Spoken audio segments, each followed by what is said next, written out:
पाकिस्तान में टूरिस्ट को बहुत सी परेशानियों का सामना करना पड़ रहा है। वो परेशानियां क्या हैं? वैसे तो हुकूमत हर साल यकीन दिलाती है कि हम टूरिज्म को प्रमोट कर रहे हैं, हम बेहतरी की तरफ ला रहे हैं, रास्ते अच्छे बनाए जाएंगे, सियाहों के लिए आसानियां पैदा करने की हम कोशिश करेंगे। एक तरफ हुकूमत बड़े बड़े दावे कर रही है, दूसरी तरफ होटल के मालकान, होटल के ओनर, उन्होंने इतना कि महंगा काम किया हुआ है। खाना, चाय, रहाइश, रात का रुकना उन्होंने इतना महंगा किया हुआ है कि सियाहों को बहुत परेशानी का सामना करना पड़ रहा है।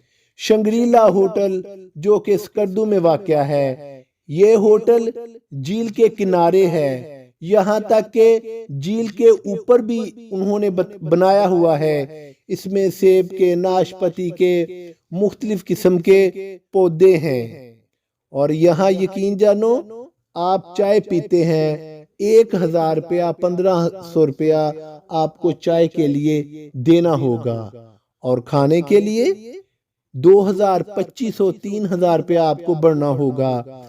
और रात का रहना तो ये है कि जैसे इंसान की पहुंच से बहुत दूर है। बताने वाले ने ये बताया है कि एक बड़ी रकम 25,000, 30,000, 40,000 इस तरह एक रात के लिए, या इस तरह कह लो 24 घंटे के लिए इतनी बड़ी रकम अदा करनी होगी जिसने वहां रुकना है।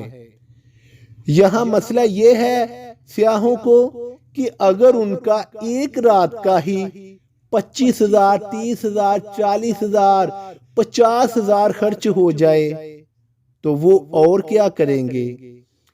एक आदमी लाहौर से स्कर्दू जाता है सैरो तफरी की गर्ज से, मुख्तलिफ झीलों की सैर के लिए। जिस तरह के एक मुकाम ये भी आता है कि एक जो एयरपोर्ट है स्कर्दू में, उसके एक तरफ ऊंचाई पे जाकर, पहाड़ी पे जाकर अगर आप स्कर्दू एयरपोर्ट का विजिट करते हैं, वहां से खड़े होकर परवाजें आ रही हैं, जा रही हैं, जहाज उड़ रहे हैं, यकीन करो इतना प्यारा व्यू है, इतना हसीन मंजर है वो कि इंसान देखता ही रह जाता है। मुकम्मल एयरपोर्ट जो है इंसान की नजरों के सामने होता है। देखो, एक आदमी स्कर्दू जाता है लाहौर से, कितनी ज्यादा बस की टिकट महंगी उसको मिलती है, इतने ज्यादा 4,000, 5,000, 6,000 में वो सिर्फ स्कर्दू जाता है, और उसने वापस भी आना है, उसने कई जगहों की सैर भी करनी है, वहां भी उसने पैसे भरने हैं। और अगर वो शंग्रीला में ठहरता है तो उसे एक रात की भारी रकम अदा करना पड़ेगी।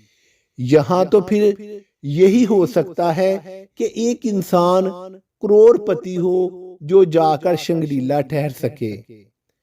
हुकूमत ऐसे होटल के ओनर जो हैं उनसे मिलती क्यों नहीं, उनसे पूछती क्यों नहीं, आपने इतनी महंगाई क्यों की हुई है। लोग बेचारे क्या करें। एक तरफ हुकूमत सियाहत को फरोग दे रही है, दूसरी तरफ जो लोग होटल के मालिक हैं, खाने पका रहे हैं, खानों की सर्विस दे रहे हैं, चाय की सर्विस दे रहे हैं, नाश्ते की सर्विस दे रहे हैं, और रात के लिए उन्होंने होटल बनाए हुए हैं 24 घंटे कोई रहे, और इतना महंगा किराया, इतनी भारी रकम भर के कोई रह सकता है। फिर तो ये है कि अगर एक आदमी कराची से इस्लामाबाद या मुल्क के किसी हिस्से से भी उधर जाता है तो सिर्फ वो एक ही रात गुजारेगा, एक ही रात बसर करेगा, या तो फिर उसके लिए उसके पास बहुत ज्यादा पैसा हो। न जाने क्या कर रहे हैं ये हमारे मुल्क के लोग, हुकूमत पर इल्जाम दे रहे हैं और अपनी तरफ देखते नहीं। हुकूमत की मिस्टेक कुछ हो सकती हैं, मगर इसका मतलब ये तो नहीं जिसके मन में जो आए, रेस्टोरेंट के मालिक उनके मन में जो आए वो उतनी रकम जो है खाने के लिए अगले से मांग लें। 24 घंटों के लिए होटल के कमरे की बुकिंग होती है और वो 30-30 40-40 हजार विद आउट खाना जो भी है, नाश्ता चाय विद आउट, उसके बगैर इतने पैसे ले लें। ये अच्छा नहीं।